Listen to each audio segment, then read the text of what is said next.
Soyez remerciés d'être parmi nous ce matin pour notre première conférence de presse. Madame Karine Roy-Camille Nicolas-Étienne, vice-présidente de l'association, Monsieur Jean-Paul Joannel, vice-président de l'association, sommes très touchés de votre présence.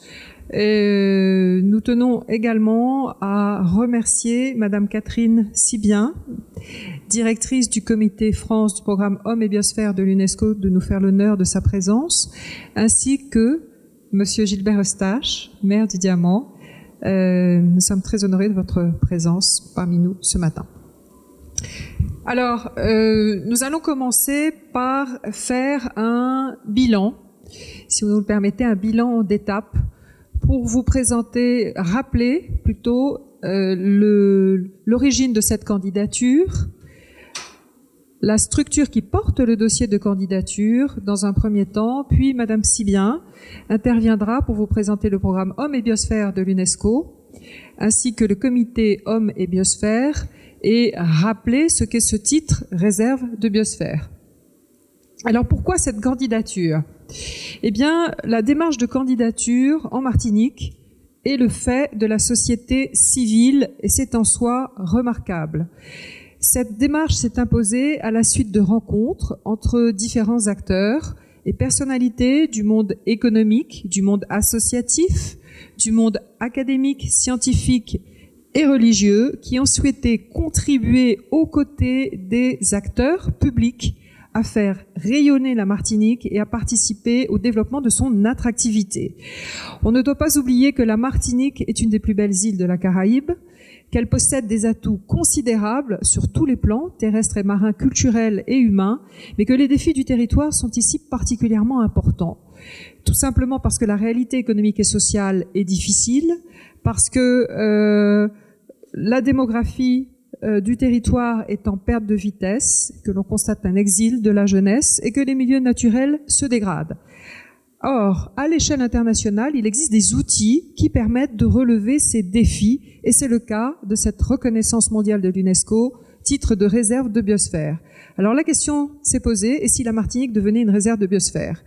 Et la réponse est venue sous forme de constitution d'une association rassemblant des personnalités et des acteurs très divers, représentatifs de différents secteurs du territoire martiniquais, qui ont décidé d'aller de l'avant avec l'appui du président de la collectivité territoriale de Martinique, le président Marie-Jeanne.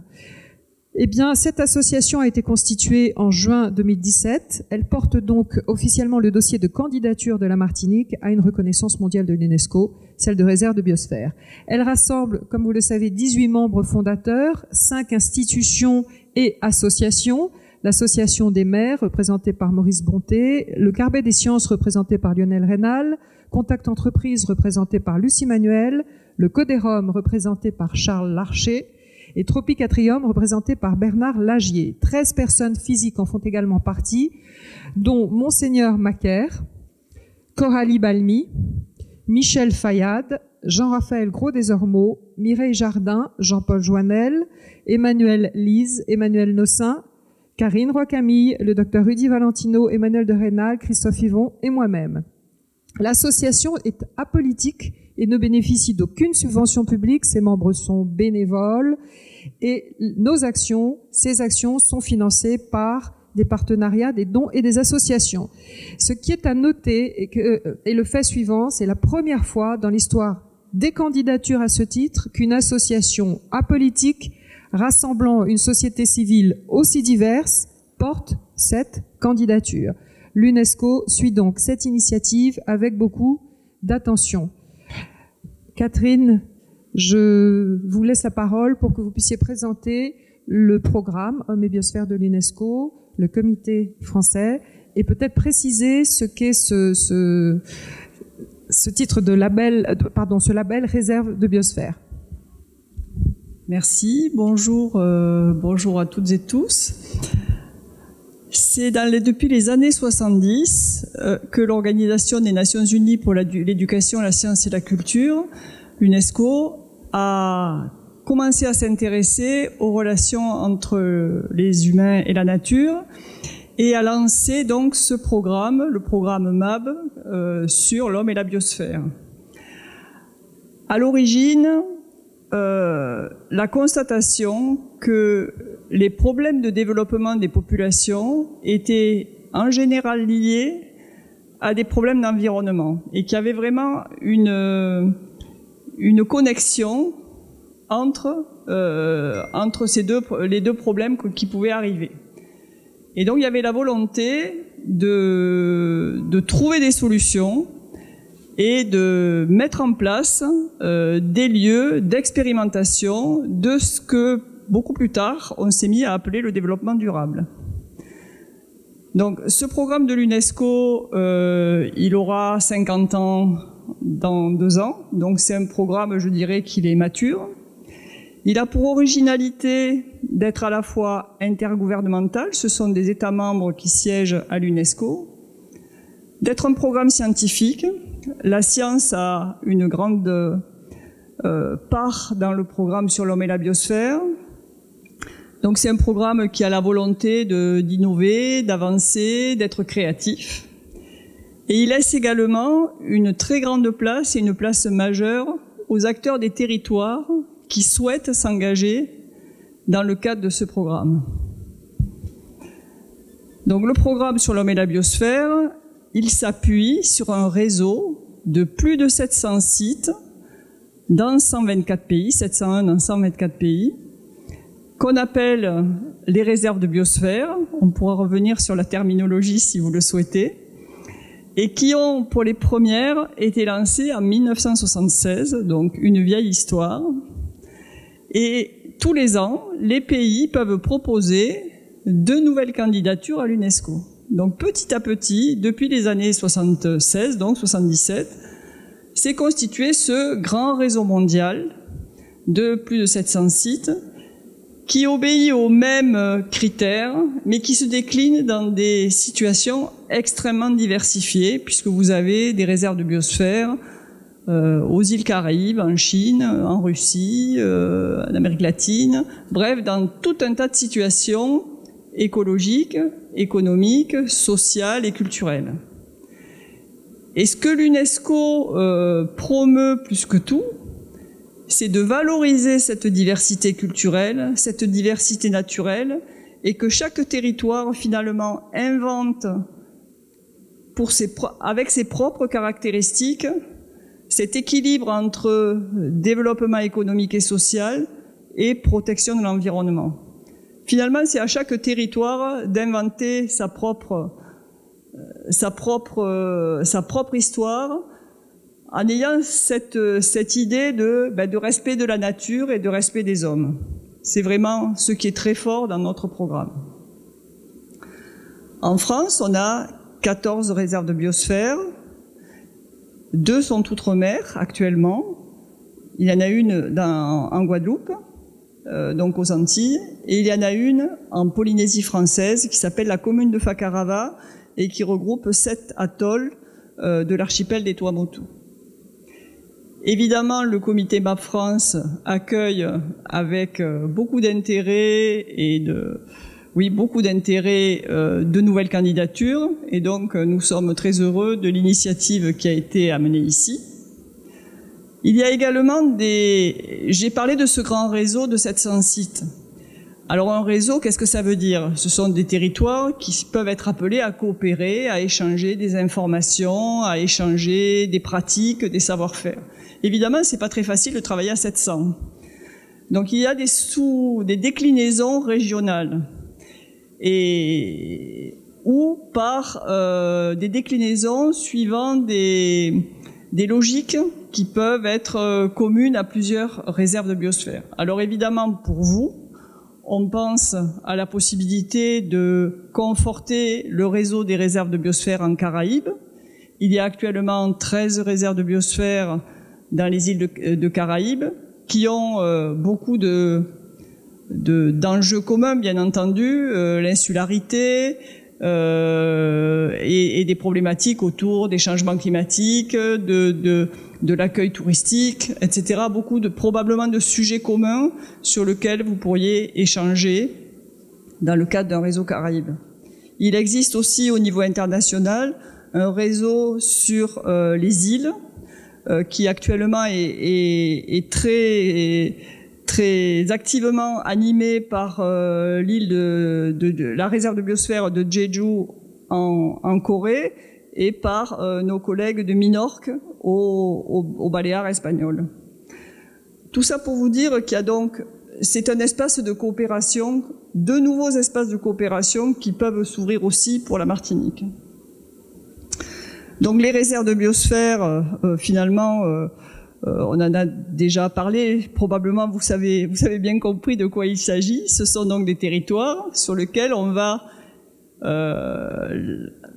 la population va s'engager dans une perspective de développement économique, social, culturel, qui respecte la nature et les hommes. Donc réfléchir à des pratiques qui soient pas impactantes pour l'environnement et puis qui puissent permettre de valoriser toutes les richesses des territoires, les richesses naturelles, les richesses des paysages et également toutes les richesses produites par les humains des générations passées et des générations actuelles. Et valoriser tous les talents dans le cadre de ces territoires reconnus. Voilà ce que je pouvais vous dire pour le moment. Merci Catherine. Autre question auxquelles nous souhaitons vous présenter les éléments de réponse. Quelles sont les actions réalisées depuis que nous avons initié la première phase de candidature, celle des réunions publiques d'information et de co-construction du dossier? Parce qu'il y a quelque chose de remarquable dans cette démarche de candidature, c'est qu'elle est participative. Participative, fédératrice, collective. C'est-à-dire que ce sont les habitants qui construisent le dossier de candidature. Les habitants sont appelés à participer, à définir, à s'exprimer sur les atouts qu'ils souhaitent mettre en avant pour leur territoire, et ce, dans 4 thématiques: les richesses naturelles, les richesses culturelles, les savoir-faire, les produits, activités engagées en faveur du développement durable, et les thématiques de recherche et d'éducation à l'environnement qu'ils souhaitent mettre en avant. Donc ce sont les habitants qui déterminent ces atouts, et cette démarche est absolument essentielle. Depuis septembre 2018, nous avons initié les réunions d'information et de co-construction de la candidature dans les territoires. La première réunion a démarré au Diamant. La 32e s'est achevée il y a quelques semaines. 32 communes à ce jour sont engagées avec leur population dans la démarche de candidature. Les 2 autres communes les rejoindront d'ici à la fin du mois d'octobre. Notre site martinique-biosphère.fr a été créé, ainsi qu'une page Facebook Martinique Biosphère, rassemblant aujourd'hui près de 3000 abonnés, 3000 personnes qui nous suivent et qui suivent régulièrement la démarche de candidature. Ce que l'on peut dire également, c'est que près de 2000 personnes ont participé aux réunions d'information et de co-construction de la candidature. À la suite de la tenue de ces 32, bientôt 34 réunions, on peut constater que c'est l'ensemble du territoire martiniquais qui est engagé dans cette démarche avec leur population. Nous avons recueilli énormément d'informations en matière d'atouts à mettre en avant, à valoriser sur les territoires et en matière de propositions d'actions pertinentes.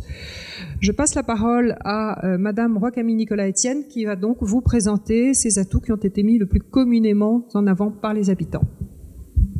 Merci Présidente. Bonjour à tous. Toujours un plaisir de vous retrouver. Et comme on dit toujours, Nathalie, c'est pas le nombre qui compte, mais la qualité. Donc, je crois que elle est au rendez-vous également aujourd'hui. Alors, il est vrai que très rapidement, je dirais que j'ai adhéré à ce projet après cette sollicitation qui m'a été faite, parce que comme vous le savez, œuvrer pour son pays, je crois que c'est une des plus nobles choses qu'on puisse faire, et continuer à œuvrer, non pas forcément politiquement, mais de différentes manières, ça me semblait fondamental. Donc j'ai adhéré très rapidement à la démarche, et j'ai eu beaucoup de questions aussi sur réserve de biosphère, parce que c'est vrai que le terme peut être interprété de différentes façons, mais en tout cas, moi j'ai fini par le comprendre, c'est ce qu'il y a de meilleur. Voilà, en tout cas pour notre pays. Donc c'est vrai qu'il y a plusieurs étapes que l'on doit franchir pour arriver jusqu'à l'obtention du titre.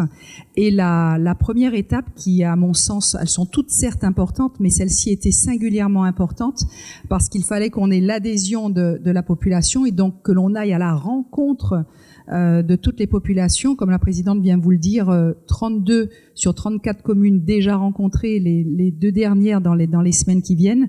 Je crois qu'il faut quand même le souligner, ça a été un record, et je pense que Madame Sibien pourra confirmer effectivement que notre démarche avance vraiment bon train.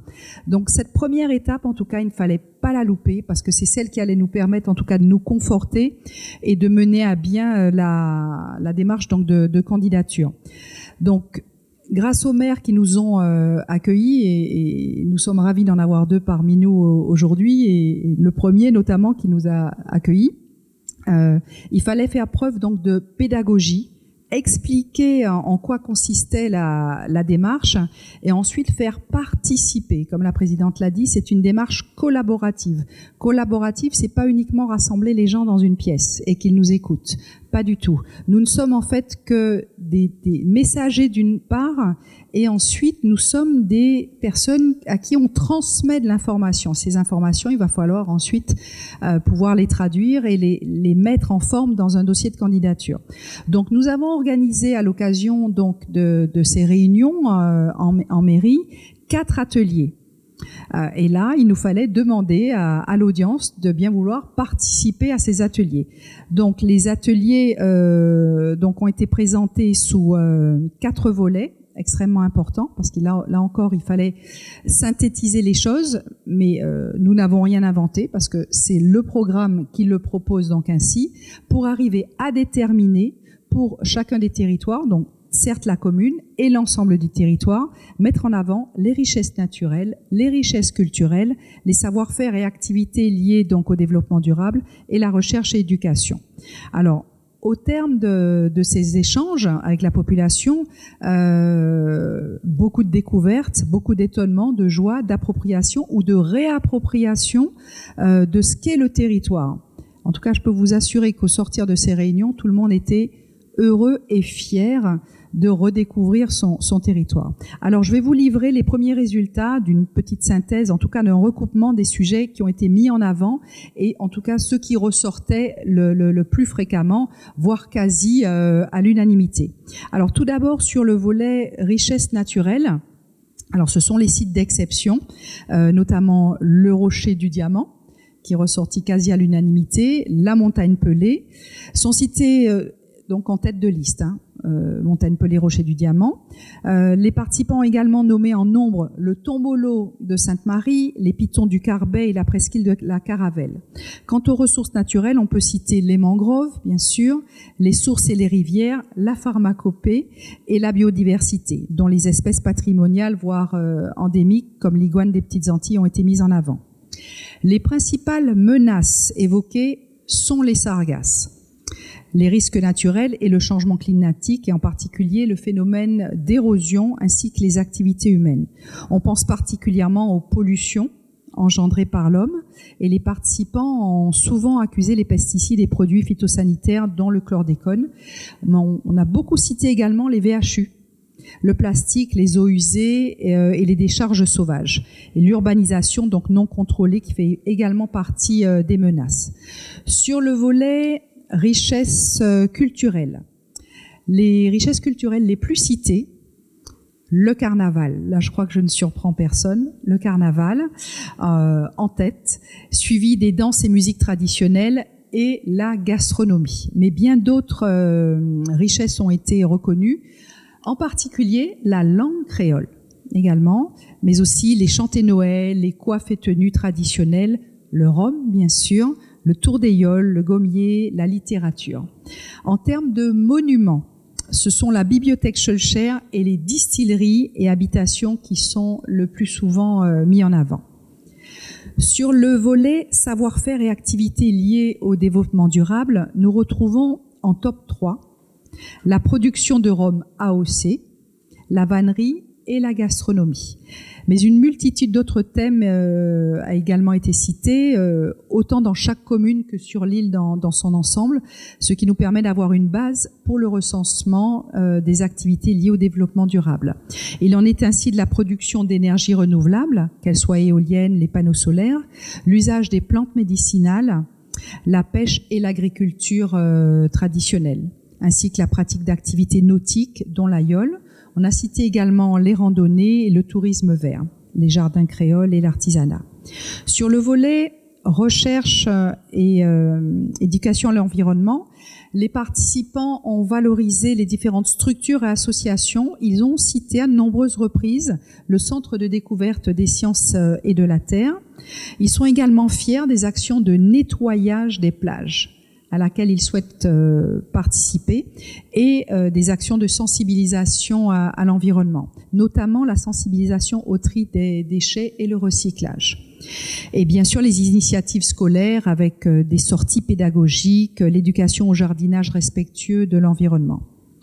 En termes de recherche, les sargasses sont souvent revenus dans les propositions de recherche afin de les collecter, les valoriser et de mieux les connaître. Enfin, je vous parlerai de 3 priorités qui ressortent des propositions d'action formulées.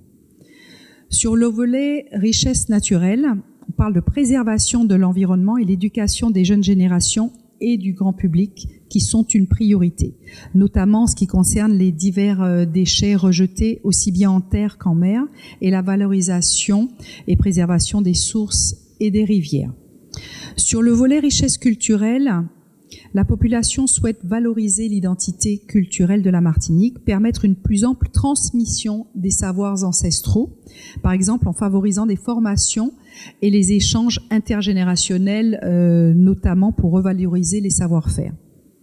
Enfin, sur le volet savoir-faire, activités liées au développement durable, il souhaite développer un tourisme respectueux de l'environnement et de la population, et donc sensibiliser notamment les campeurs, les visiteurs, la population à la protection des sites, et donc de développer des circuits touristiques à thème autour de l'artisanat, du rhum, de l'agriculture.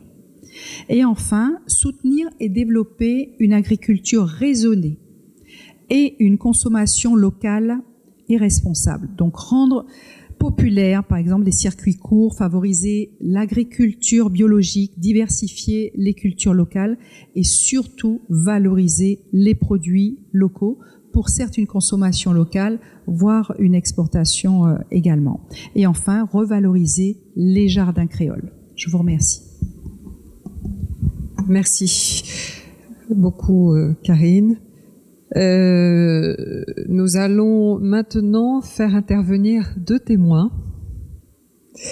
Monsieur le maire du Diamant, qui nous a fait l'honneur d'initier et de présider la première réunion publique d'information et de co-construction de la démarche, et monsieur le maire du Gros-Morne, qui nous a fait également l'honneur de présider la 32e réunion public d'information et de co-construction. Merci infiniment à vous deux.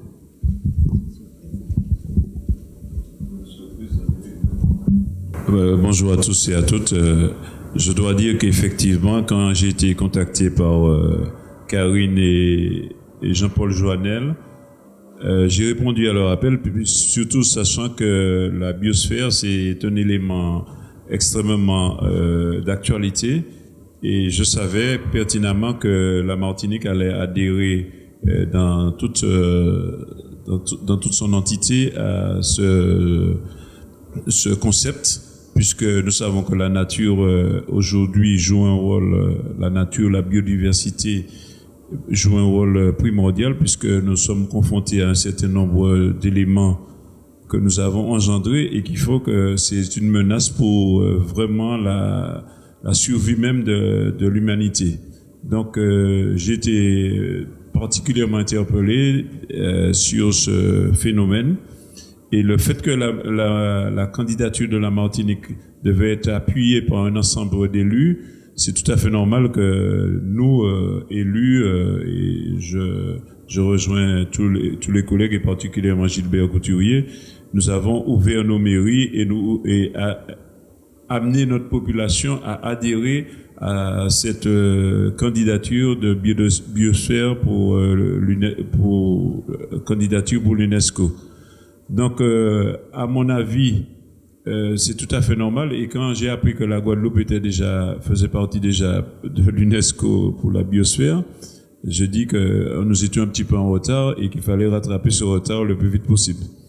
Donc, c'est tout à fait normal et naturel que nous soyons à vos côtés et que nous allons continuer à adhérer. Et Madame Deschamps, nous vous remercions de cet accompagnement, et puis nous souhaitons réussite à l'association.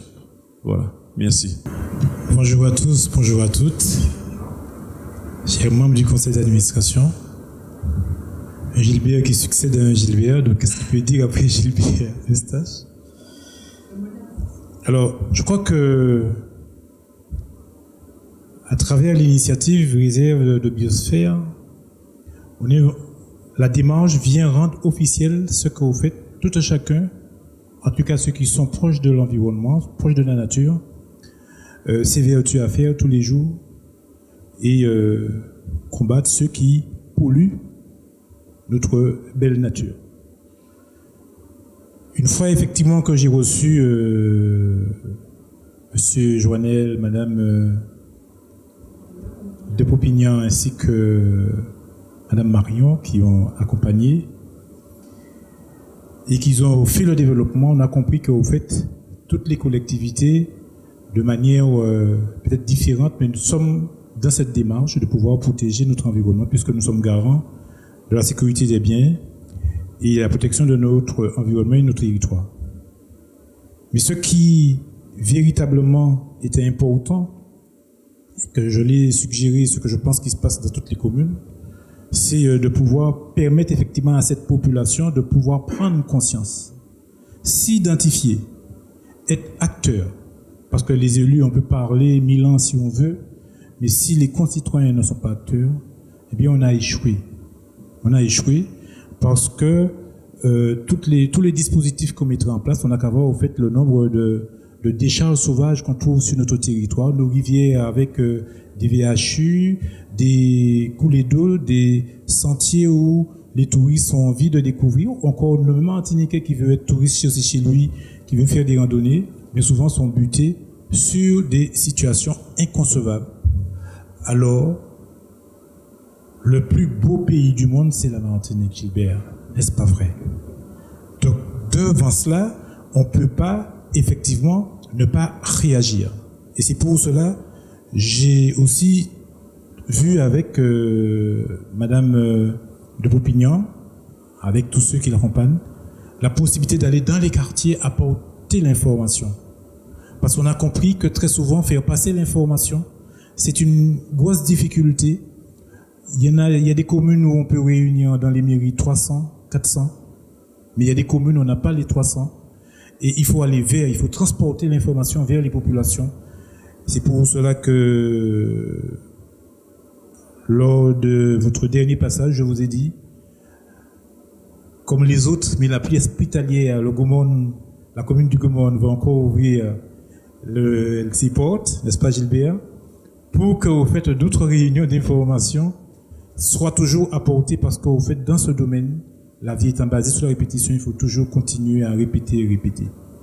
Et ce que j'ai noté ce jour, c'est que combien de ceux qui étaient présents ont parlé au nom de la Martinique, mais aussi de leur commune, et dire tout l'intérêt et faire ressortir ce nombre d'atouts que nous avons et qui permettraient dans l'avenir que nous puissions penser à de nouveaux métiers pour que l'insertion sociale, mais aussi pour que notre économie ne soit pas tout le temps autour du tourisme, autour de la banane, de l'agriculture, mais on peut avoir d'autres sources économiques qu'on peut créer afin que nos enfants restent chez nous pour ne pas développer.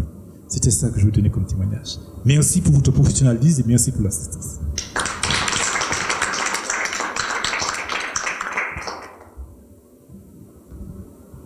Merci infiniment, Monsieur le maire du Diamant et Monsieur le maire de Grosmorne, de vos précieux témoignages. Nous terminerons par 2 questions que nous souhaitons aborder avec vous. Qu'est-ce que ce titre apportera à la Martinique? Question qui nous est souvent posée d'ailleurs. Il s'agit d'une reconnaissance mondiale. Une reconnaissance mondiale attire. Une reconnaissance mondiale développe la valorisation d'un territoire, développe la reconnaissance d'un territoire.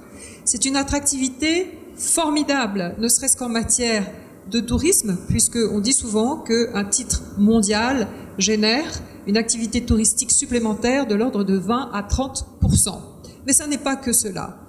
C'est également un outil très puissant de communication pour le territoire, en particulier pour les savoir-faire, pour les produits locaux, pour le tourisme, pour les produits agricoles traditionnels, pour tout simplement les atouts naturels et culturels d'une façon générale du territoire. C'est également un levier de développement économique et social formidable, parce qu'une reconnaissance mondiale donne une attractivité supplémentaire aux produits et aux services d'un territoire. Je dirais que le simple fait que la reconnaissance, cette reconnaissance mondiale de réserve de biosphère permette une attractivité supplémentaire, elle permet également d'avoir accès à un réseau de coopération. Et cela est extrêmement important. On va désormais parler de coopération mondiale, comme l'a souligné Madame Sibien il y a quelques minutes, de coopération caribéenne et de coopération nationale.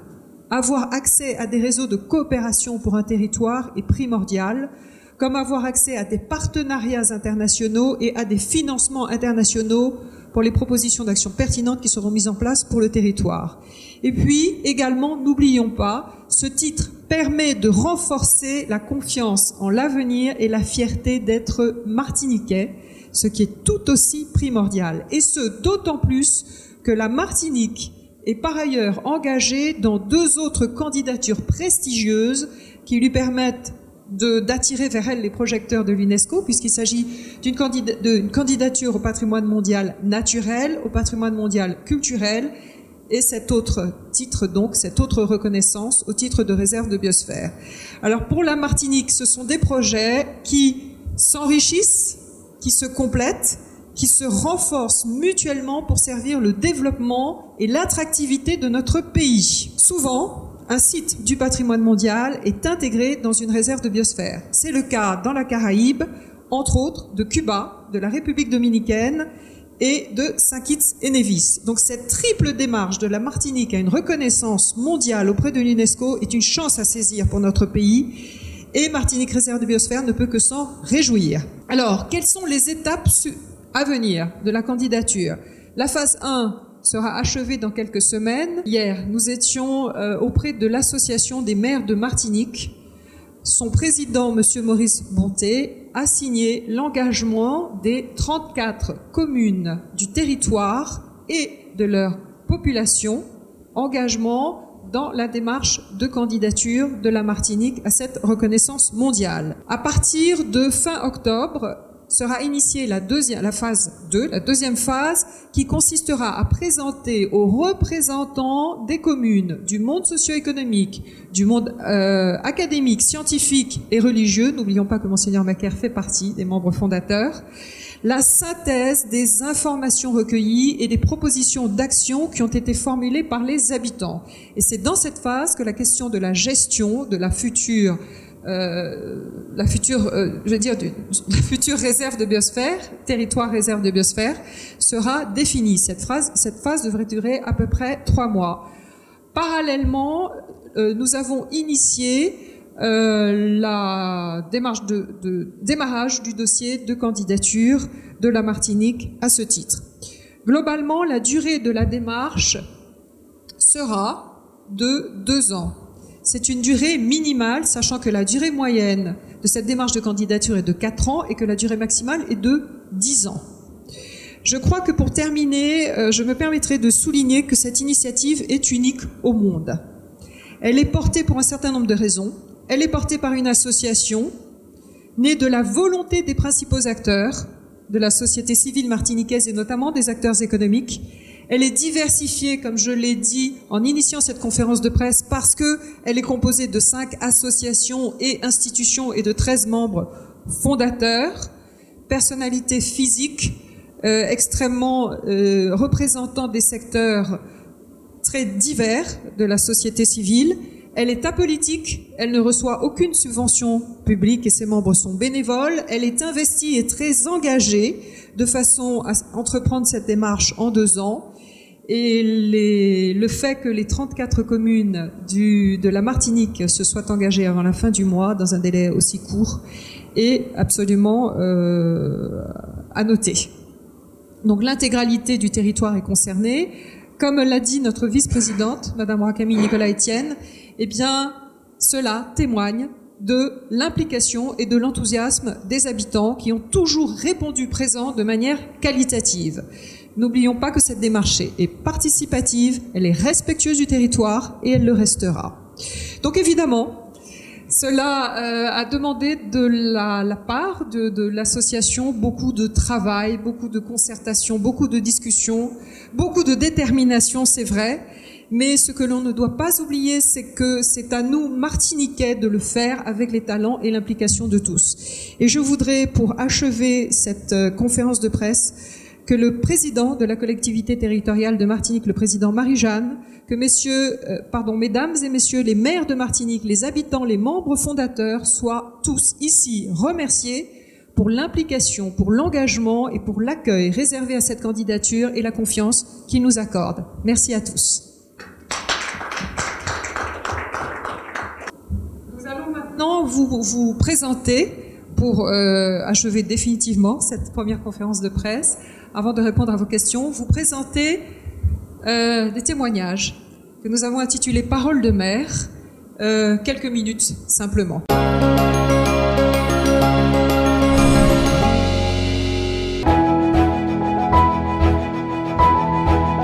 Je trouve ce projet très intéressant de par ses objectifs. Il s'agit effectivement de ménager notre environnement naturel, mais tout en le valorisant, mais à travers un projet qui n'est pas une mise sous cloche, qui valorise aussi notre patrimoine, notre culture immatérielle, notre comment, comme l'on a dit tout à l'heure, manienouillé. Et je crois que c'est très important, mais ce qui est intéressant par ailleurs, c'est la démarche participative. Bien sûr, tous les processus de labellisation sous-tendent une démarche participative, mais là, elle est très prononcée et la méthode du forum participatif me semble adaptée. On voit bien que les gens ne sont pas passifs, ils sont déjà acteurs à travers ces réunions des objectifs qui sont fixés. Et on a attendu à travers tout cela qu'ils soient acteurs du projet. Et on ne pourra pas faire un projet pour la Martinique sans les Martiniquaises et les Martiniquais. D'où la nécessité de susciter leur participation dès le départ. Et je crois que c'est ce qui s'est fait aujourd'hui et je suis très heureux ce soir. C'est un projet très intéressant pour la Martinique et singulièrement pour la Trinité. Il est temps que nous puissions donner une vision de la Martinique pour le développement durable. Et cette vision doit être partagée par la population. Et c'est très important d'aller à la rencontre de la population. Parce que la population a beaucoup de choses à dire. Et c'est avec les propositions de la population que nous pourrons porter au niveau de l'UNESCO les projets de la Martinique. J'entendais mes administrés qui me disaient qu'effectivement c'est une démarche à reproduire parce qu'ils sont très contents d'avoir pu apporter leur contribution et partager aussi ensemble leur vision des atouts de la commune, de la Martinique et de tout ce que pourrait nous apporter cette labellisation. Ce projet, en général, je le trouve magnifique. C'est un gros projet. Je suis heureuse de voir qu'il y a des gens qui sont investis avec leur cœur, leur âme et qui aiment le pays. Je suis très surprise qu'il y ait eu autant de monde ce soir. Ça sensibilise plus de monde que je ne pensais. Aujourd'hui, c'est une soirée mémorable pour le diamant, puisque lorsqu'on regarde la destination diamant, le Rocher fait partie, je dirais, de la carte de visite de la Martinique. Nous sommes très intéressés par ce projet qui est aussi utile, je dirais, pour la destination Martinique et pour le patrimoine martiniquais. Je trouve que c'est formidable parce que d'habitude, ce sont des institutions qui proposent ce type de projet et les gens adhèrent ou pas. Mais là, je trouve que c'est original le fait que ça soit le contraire. En fait, j'ai envie de dire, c'est la population qui prend son affaire et qui fait son projet, monte son projet et mène son projet au bout. Ce que j'ai beaucoup apprécié, c'est que les habitants, les administrés, les personnes qui étaient là ont participé pleinement et ont pris du plaisir à participer. Ça, c'est important. Et je me rends compte combien nous sommes fiers, bien sûr, de notre commune. On a un petit côté chauve, un petit côté égaux, mais aussi de la Martinique. Et combien est riche la Martinique. Tout le monde a voulu porter sa pierre. Tout le monde a compris que c'est ensemble que nous arriverons à faire émerger toutes les richesses de la Martinique. On a senti que toutes les personnes qui étaient là ce soir, on dirait qu'ils avaient déjà en tête de venir dire ce qu'ils savaient de la Martinique. Ce titre de réserve de biosphère est très important parce qu'il va contribuer à labelliser notre pays, à lui donner une identité internationale, une reconnaissance mondiale sur le travail que nous effectuons ici. Je pense que c'est une démarche fondamentale. On doit s'engager dans cette démarche-là parce qu'elle est vertueuse, parce qu'elle doit garantir la protection de notre environnement. Nous savons bien que nous sommes sur un milieu insulaire fragile et nous avons une part de responsabilité dans ce qui arrive en Martinique. Et ce qui se fait en Martinique doit pouvoir contribuer à ce qui doit se faire dans le monde entier. Nous connaissons les grands enjeux, les grands défis qui se posent à l'humanité en termes de préservation de l'environnement. Et bien ici, nous contribuons. Ici, nous sommes positifs et ici, nous avançons et c'est très bien. Participer à l'élaboration du label Biosphère Martinique est pour moi très important parce que ce sera un outil de communication intéressant pour les entreprises, pour la population, pour les écoles. C'est en quelque sorte une première pierre à l'édifice. Et la ville de Ducos est vraiment fière de participer à l'élaboration de ce dossier, de ce projet. Quelque chose qui peut promouvoir à l'international l'image de la Martinique. Et comme je le disais tout à l'heure, à nous de pousser ce dossier, c'est ce que je m'engage à faire. Nous avons beaucoup de choses à apporter dans ce dossier, en particulier dans la ville de Saint-Pierre. C'est ce que nous allons travailler ensemble, parce que je pense que c'est au profit de tout le monde, de la Martinique, aussi de Saint-Pierre. À nous ensuite de transformer l'essai pour le développement économique et social de la Martinique. C'est une formidable initiative, c'est une porte ouverte sur l'avenir et j'encourage fortement ceux qui sont en charge de porter ce dossier. Je demande à toutes les communes, à tous les habitants de l'île entière de continuer à faire vivre ce projet. Il faut le faire parce que il y a trop de choses qui passent incognito et ça il faut le faire, il faut le marquer. C'est un projet nécessaire pour notre territoire et je crois que le travail qui est fait aujourd'hui, c'est un travail extraordinaire et qui mérite effectivement d'être soutenu. C'est pourquoi la ville d'Ajoupa-Bouillon effectivement a donné le mot pour faire cette réunion-là ce soir. Je crois que tout le monde a bien participé et effectivement, on a vu ressortir des choses auxquelles on ne pensait pas du tout et je crois que la mayonnaise, elle est partie. Je crois qu'elle sera bien prise et je souhaite bon vent à Martinique Biosphère pour mener à bien ce travail-là. Le projet est très intéressant, pas seulement pour le Morne Rouge, mais pour la Martinique entière. On pense qu'il est d'importance pour notre pays et nous sommes positifs au Morne Rouge et nous pensons qu'il va aboutir de toutes les manières. Nous allons mettre les moyens, la commune, puisque nous avons travaillé avec un petit groupe, mais je pense que nous allons étendre cela à nos associations et aussi aux écoles de la commune. Et nous allons faire remonter à l'association les travaux, les résultats des travaux que nous allons faire avec toutes ces personnes. Donc merci, un grand bravo, et puis vive la Martinique.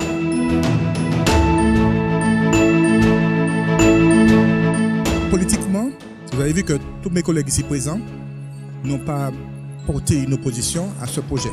Au contraire, prochain conseil municipal, nous allons faire une motion pour que tous nous adoptions, nous adhérons à ce concept. Parce que, comme je vous dis, c'est une reconnaissance de notre situation rurale au sein de la Martinique, mais notre savoir-faire, nos richesses, les avantages.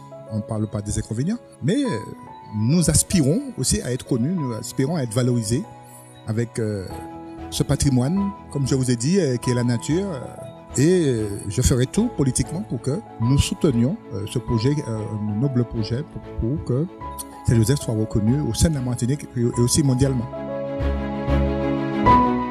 Ce projet vient dire à chaque Martiniquais qui prendra connaissance ou qui a participé ce soir, eh bien, on est un territoire, on est un pays, il faut que le monde le sache, savoir qui nous sommes, et puis rendre honneur, rendre hommage à ceux qui ont construit, ceux qui ont préparé et ceux qui ont sauvegardé aussi.